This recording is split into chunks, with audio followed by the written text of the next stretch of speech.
Hi, today's question is IngramSpark considered a vanity publisher or vanity platform in the self-publishing industry? So first, we'll just take a look at where exactly to start. This is an excellent question, and the main reason I'm guessing that you're asking this question is because whether something is a vanity self-published matters a lot for you. That is to say that there's this perception that if you do it yourself, if you self-publish, well, then of course the quality of the book would be lower and it really doesn't mean anything. And this is one of the common reasons people don't self-publish, is that they say, well, unless some gatekeeper or somebody within one of the major companies actually approves of your thing and has accepted it as quality work, well, then it must just be low quality. And that brings you to think, well, maybe IngramSpark would also be viewed as opposed to it being viewed as a actual major publishing house. So this is Chris Baird from selfpublishingmadeeasynow.com. Hit the subscribe bell if you'd like to leave a comment, if you'd like to hear more, and please leave a comment to help me produce more videos like this one. Now, let's start with my own story. When I first started publishing, I realized I didn't know anything about publishing. I wasn't maybe even built to be an author. I had some ideas that I wanted to get out into the world, and so I knew self-publishing would probably be the right choice. At the same time, when you were looking at the Kindle gold rush, lots of people were publishing books at the time, and there was tons of people who were buying books as well, which is continued to this day as well. And as I started getting deeper into it, I realized suddenly there was this issue between, well, should I publish a book myself or should I only go for one of the others? In which case it would matter. I mean, obviously, if people viewed it lesser that you self-published, then maybe the correct choice then for you would be to go to a different publishing house, right? To go to not to find somebody who actually approved of it. And I went with Amazon and also did Lulu and IngramSpark also later on. And we'll get a little bit into that. For me, though, it didn't actually make a difference.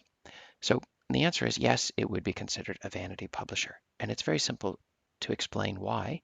That is because there are no gatekeepers.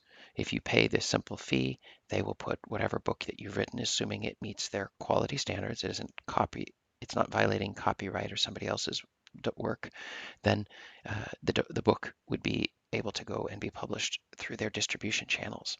And but does it matter? No. It really doesn't matter.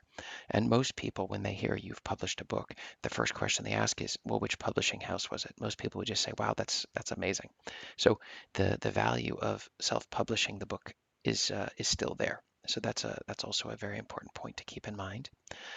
If you're doing it through uh, IngramSpark, there are some additional barriers that make it harder for some people to do it. One of them is you'll use your own ISBN, which will cost you, if you only bought one, $150, but it drops in price. And depending upon which country you live in, it can be as cheap as free. I know Canada and Norway have it free.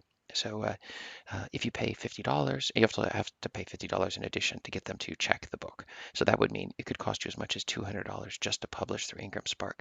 So this could give a little bit of credibility in comparison to Amazon, where you pay nothing, or Lulu, where for hardback covered books, they charge you just for the print, so maybe $20 for the book, but otherwise you don't have to pay anything else. But price-wise, it is a little pricier, but it goes through different distribution channels, and your book will end up on Amazon as well. However, there are no editors that are looking through your document or gatekeepers that are checking to see if, oh, is this a good book? Should people read this? They don't really care about that. They only care that the book is of a quality standard that they can stand behind and that they're willing to let it go. So most books would make it through their checks as long as it's formatted correctly and the pricing and everything along those lines is done in a reasonable fashion. So my question for you is, well, what have you found? Is whether something is vanity publishing, does that make a difference for you? Does that play a role? When you think of IngramSpark, does it seem like, oh, that's cheaper or lower quality? Or in reality, do people not even know what IngramSpark is? So they would just assume. And with your ISBN you're using, it would just be your own publishing company. So a person holding your book wouldn't even know you went through IngramSpark, as opposed to if you had done it through Kindle. or Amazon. Then they would see their name unless you used your own ISBN. Do you face any of these issues? Leave your comments below and like and share this video. And check out my other link in the video looking above on to see other questions to help make self-publishing easy for you.